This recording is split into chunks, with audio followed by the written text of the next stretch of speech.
Hello friends, आज हम बनाने वाले हैं ये आम का अचार और वो भी बिल्कुल पारंपरिक तरीके से। साथ ही में मैं आपको बताऊंगी कुछ ऐसे टिप्स जिससे आपका अचार कभी भी खराब नहीं होगा और सालों साल चलेगा। तो छोटी छोटी चीज़ों का अगर आप ध्यान रखें और ये सिंपल स्टेप्स फॉलो करें तो आप आम का अचार घर पे बहुत ही बढ़िया सा बना सकते हैं। आम का अचार मार्केट में बहुत ईजिली अवेलेबल होता है, लेकिन जब हम इसको घर पे बनाते हैं और बिल्कुल ट्रेडिशनल तरीके से, उसकी बात ही कुछ और होती है।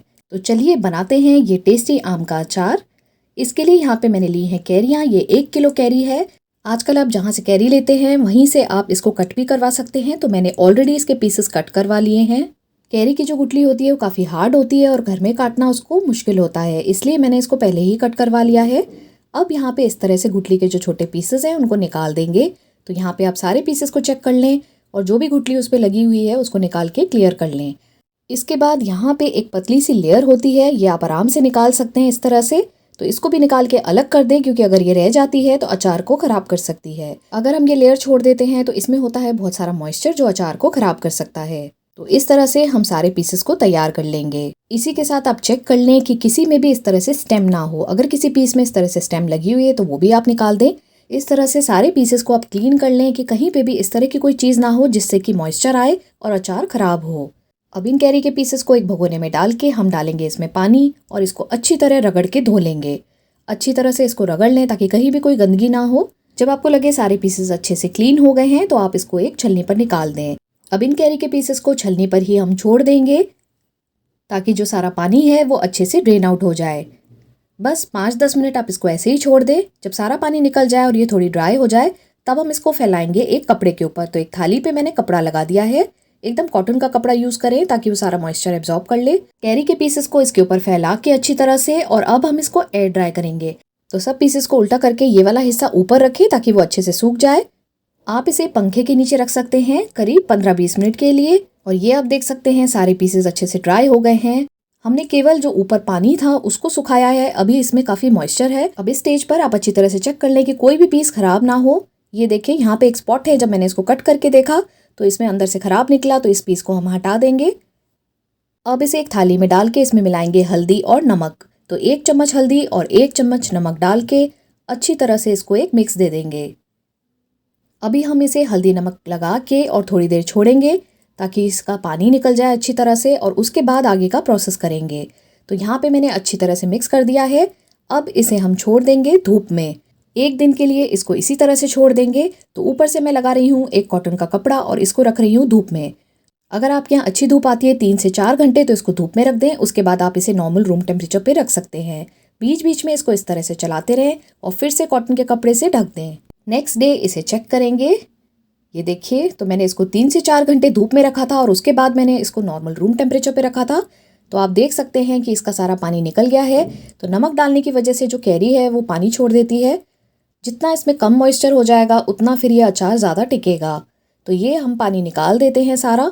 इस पानी को आप किसी भी सब्जी या दाल में यूज़ कर सकते हैं। इसके बाद जो स्टेप हम करने वाले हैं ये बहुत ही इंपॉर्टेंट है, क्योंकि अब हमें इनको थोड़ा सा और ड्राई करना है। तो मैंने यहाँ कॉटन का कपड़ा लिया है, उसको धूप में रख के, और अब हम कैरियों को इसके ऊपर डाल देंगे। तो ये कैरी के पीसेस आप ध्यान रखें कि आप इसको सीधा करके डालें ताकि अच्छी तरह से जो पल्प वाला हिस्सा है वो सूख जाए।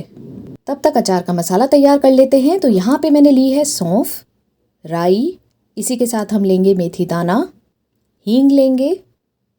यहाँ पे मैंने ली है पीली सरसों और साथ ही में कलौंजी। तो ये सब चीज़ें 2 बड़े चम्मच हम यूज़ करेंगे। हींग हम 1 चम्मच यूज़ करेंगे। सरसों का तेल यहाँ पे 2 कटोरी लिया है मैंने। सरसों का तेल कच्चा ही अचार में बहुत बढ़िया लगता है, इसलिए मैं यहाँ पे बिना पकाए यूज़ कर रही हूँ। अगर आप पका के यूज़ करना चाहते हैं तो आप तेल को अच्छी तरह से गर्म करके ठंडा करके यूज़ कर सकते हैं। इसके अलावा मसालों में हम लेंगे हल्दी, नमक और लाल मिर्च। लाल मिर्च आप कश्मीरी यूज़ करें। हल्दी यहाँ पे मैंने 1.5 चम्मच ली है और 1.5 चम्मच ही मैंने नमक लिया है। अब यहाँ पे जो पीली सरसों और कलौंजी है उसको हम रोस्ट नहीं करेंगे। बाकी के जो मसाले हैं सौंफ, राई और मेथी दाना, उसे हम एक पैन में डाल के और ड्राई रोस्ट करेंगे। हींग भी ऐड कर देते हैं।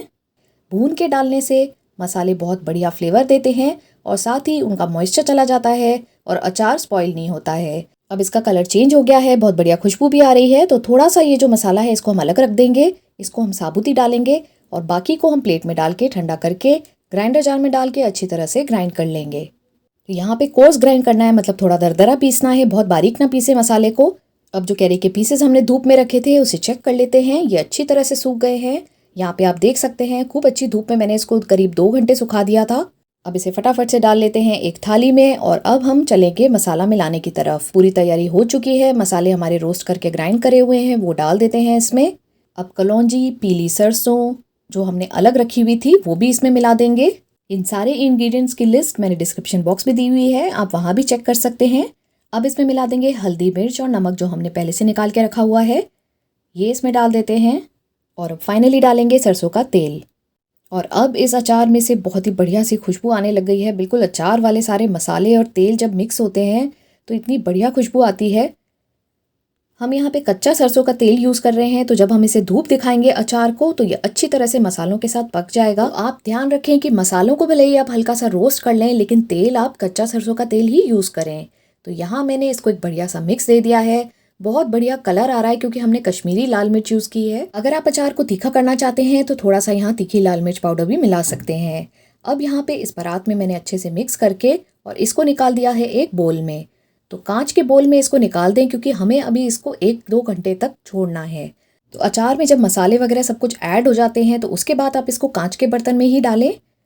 तो ये देखिए बढ़िया सा हमारा अचार बिल्कुल लग रहा है। तो अब हम इसको 1-2 घंटे तक इसी तरह से छोड़ेंगे।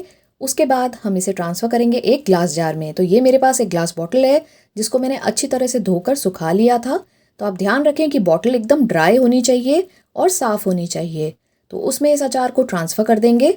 तो अब आप इस बॉटल को कवर करके और रख सकते हैं। अगर आप घर में ही रख रहे हैं इसको तो इसको पकने में थोड़ा टाइम लगता है। अगर आप चाहते हैं अचार फटाफट से गल जाए तो उसके लिए आप इसको गलाने के लिए धूप में ज़रूर रखें। इस बॉटल को पूरा फिल ना करें क्योंकि हमें इसको बीच बीच में चलाना होगा अचार को, तो उसके लिए थोड़ी सी जगह छोड़ दें।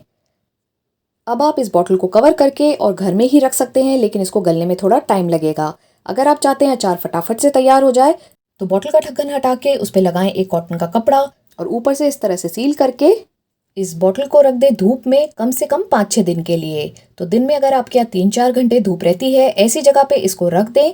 5-6 दिन में ये अचार गल जाएगा और खाने के लिए रेडी हो जाएगा। तो फ्रेंड्स ट्राई करें इस अचार की रेसिपी को। अच्छी लगे तो लाइक और शेयर करना ना भूलें। ऐसी ही रेसिपीज़ और देखने के लिए चैनल को सब्सक्राइब ज़रूर करें। तो मिलते हैं फ्रेंड्स अगले वीडियो में एक नई और मज़ेदार रेसिपी के साथ। तब तक देखते रहें स्वाद्या रसोई, जहाँ है स्वाद भी और सेहत भी।